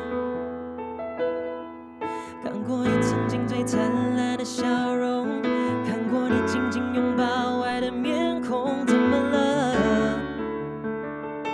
你消失了，是不是我错了，搞错了？越爱着越痛着，越笑着越走了，我们越好了，都回不去了，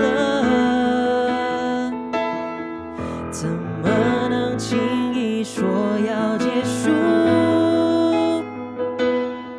怎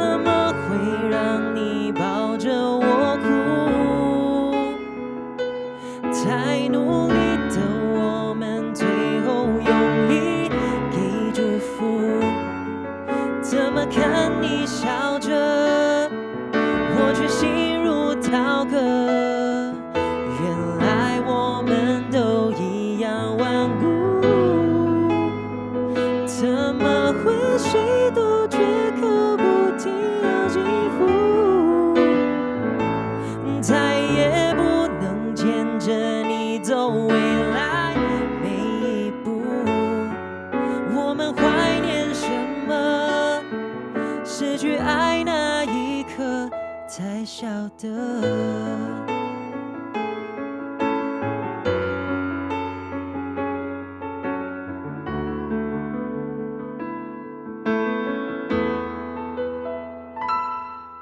你说蓝色是你最爱的颜色，你说如果没有爱，那又如何？怎么了？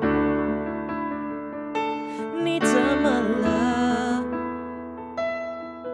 看过你曾经最灿烂的笑容，看过你紧紧拥抱爱的面孔，怎么了？你消失了，是不是我错了，搞错了？越爱着越痛着，苦笑着你走了，我们越好了，要比我快乐。怎么能轻易说要结束？怎么会让你抱着我哭？太努力的我们，最后用力给祝福，祝福我最爱的，遇见更爱你的，飞翔着我不想说你不会动情，别可怜我，受伤的我就继续要一个人多少年去度过。我不想说你不会懂，请别可怜我。谁说我一定要永远笑着？我不想。怎么能轻易说要结束？怎么会让你抱着我哭？太努力的我们，最后用力给祝福，祝福我最爱的，遇见一样的。原来我们都一样顽固，怎么会谁都绝口不提要幸福？再也不能牵着你走未来每一步。我们怀念什么？失去爱那一刻才晓得。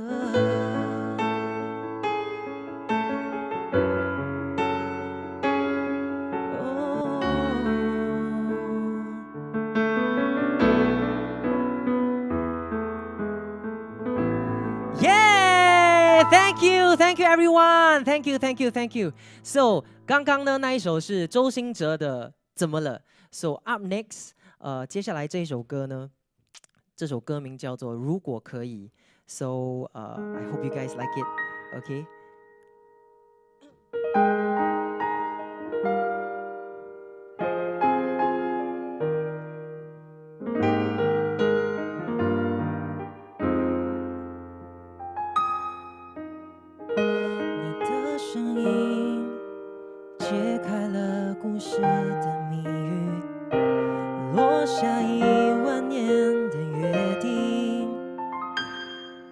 大树下的你，红色围巾，手心里碰的雨，哭了笑了，除了你还是你。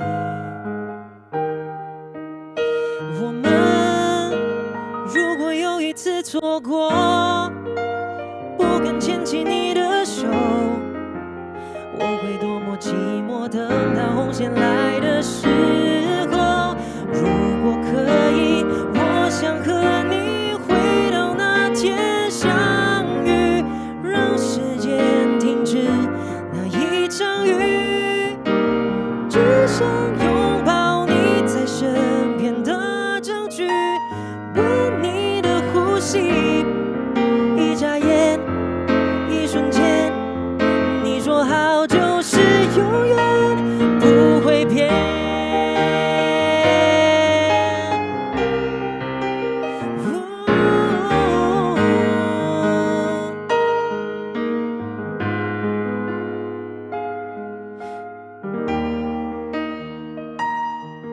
大树下的你，红色围巾，手心里捧的雨，哭了笑了，除了你还是你。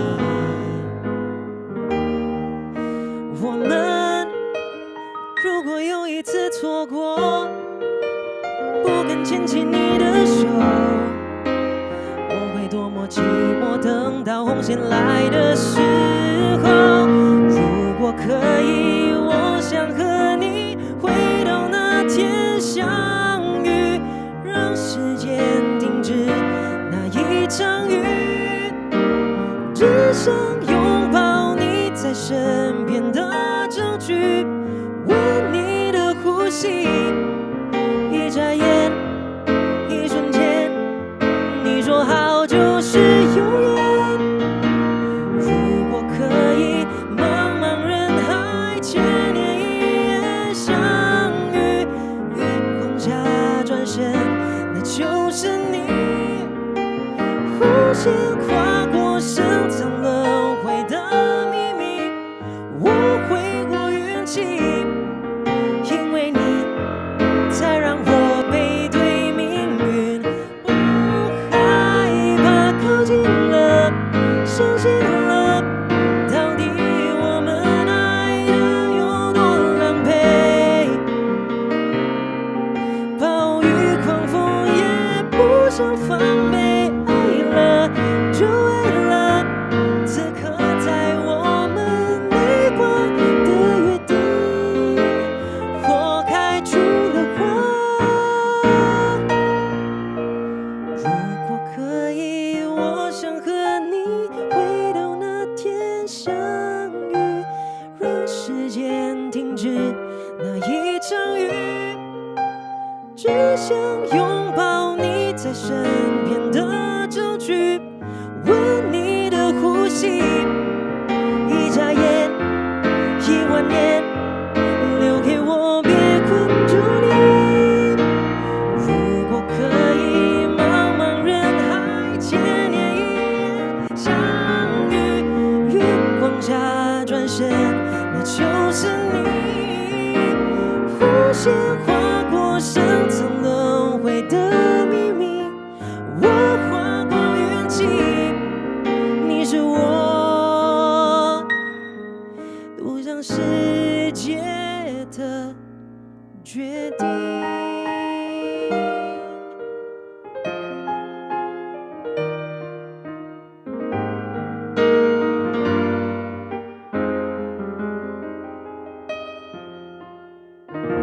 谢谢 ，Thank you。That's 如果可以送给大家。 Thank you. Hi. Both songs were 这么了 and 如果可以 Yes. See my 汉语拼音很好 Not bad, not Thank you, bad. thank you. I made them write out the 汉语拼音 for me.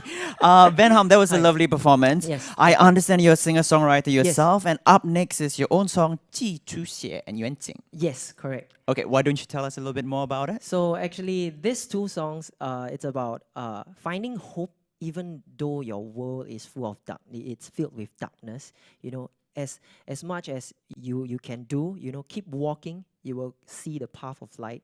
And I think earlier on, a lot of you guys mentioned it's okay to be not okay at certain time. So this is what 寄居蟹 is about. You know, sometimes we gotta be vulnerable. We gotta recharge ourselves and, you know, get back up and fight, you know, whatever that you guys are doing. Yeah. Oh, sorry. Thank you so much, and hopefully inspiring you with that message. Benham with 寄居蟹 and 远景. Yeah, thank you very much.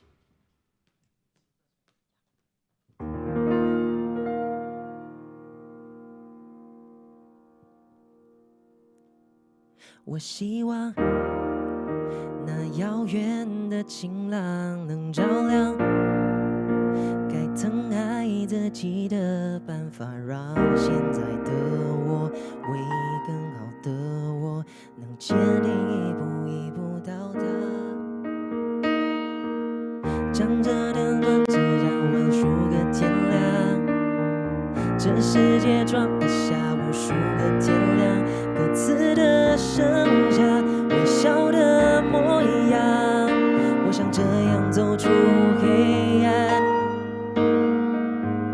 这世界装得下无数个天亮，我们也该得像我们样，各自的剩下微笑的模样，人与人之间的宽广。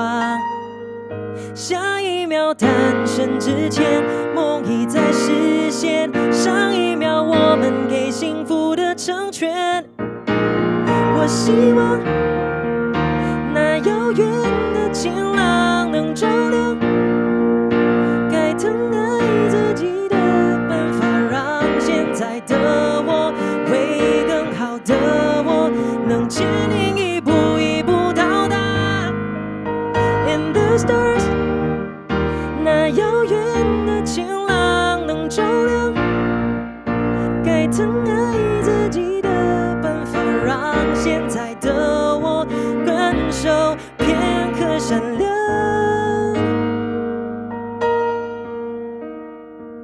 像这世界能装的5个天亮，像灵魂装得下1万趟，失落换坚强，困惑出方向。我想这样走出黑暗，下一秒诞生之前，梦已在实现，上一秒我们给幸福的成全。我希望那遥远的晴朗能照亮该疼爱自己的办法，让现在的我为更好的我能坚定一步一步到达。In the stars， 那遥远的晴朗 ，In the sun， 在遥远都传来温暖，让所有不安感受片刻闪亮。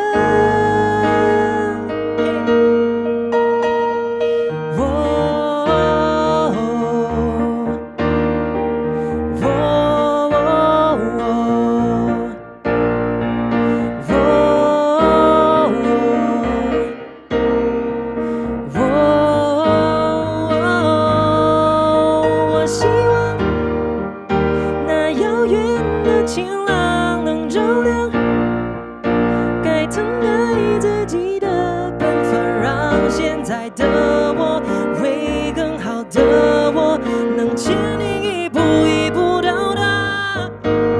In the stars， 那遥远的晴朗 ，In the sun， 在遥远都传来温暖，让所有不安感受片刻闪亮。耶！谢谢大家。So that was 远晴。Okay, I just released this song on January. So next up, the last song of the night, it will be my latest single. I just released it about a month ago. No, it's March. Yeah, start of this month. So 这首歌叫做《寄居蟹》。Hope you guys like it.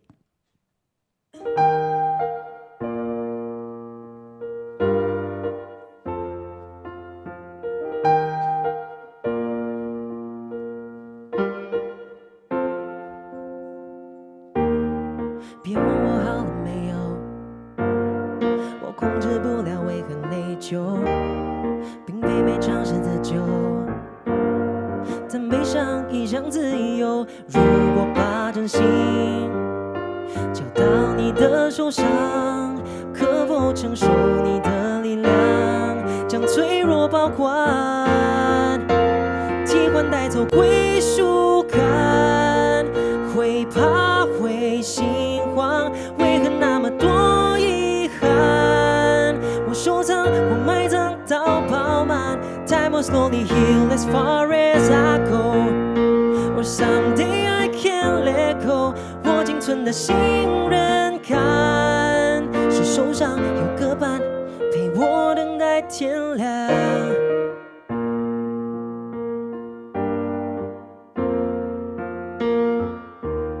什么解救法都有，对我都不管，用好内疚，并非每场是自救，越来越远离自由。如果把真心交到你的手上，可否承受你的力量，将脆弱保管，替换带走归属感，会怕会心慌，为何那么多遗憾？我收藏，我埋葬到饱满。Time will slowly heal as far as I go, or someday I can let go。我仅存的信任感，是手上有个伴，陪我等待天亮。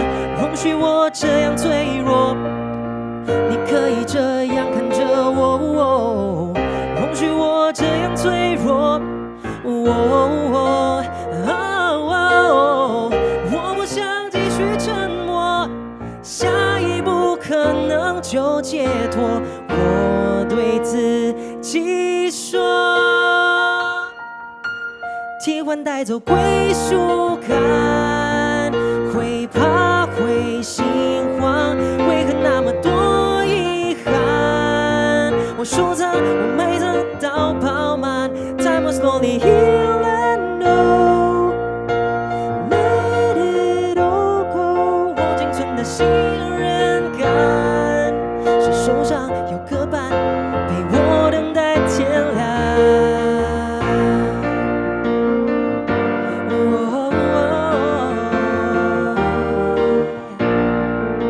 收藏，我埋葬到饱满。Time will slowly heal as far as I go, or someday I can let go。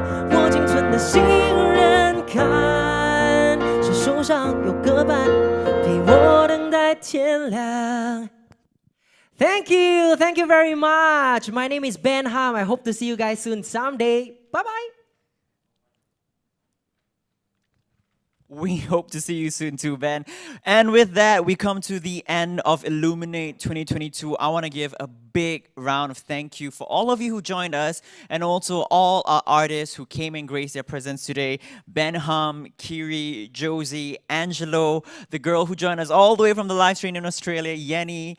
Also, our guest of honor, Paulsak, Mr. Eric Chua, and the co-founder of Project Green Ribbon, Ms. Ling, for joining us as well. I want to thank all our sponsors for also helping make this event happen. Without you guys, we wouldn't be able to do this. There you go, our list of sponsors up on your screen right now. And with that, I want to thank all of you once again for joining us this lovely evening. Hopefully this particular event inspire you to illuminate and continue to find beauty in your imperfection. My name is Hirzi Zulkifli. If you guys like what they're doing right now, don't forget to join them on their social media as well. It is at Project Green Ribbon SG on Instagram, Project Green Ribbon on Facebook, and projectgreenribbon.org for their website as well. Once again, my name is Hirzi. It's been lovely hosting you guys. I am your favorite emergency host. And with that, we want to thank you guys once again for joining us in Illuminate 2022. Find beauty in your imperfection.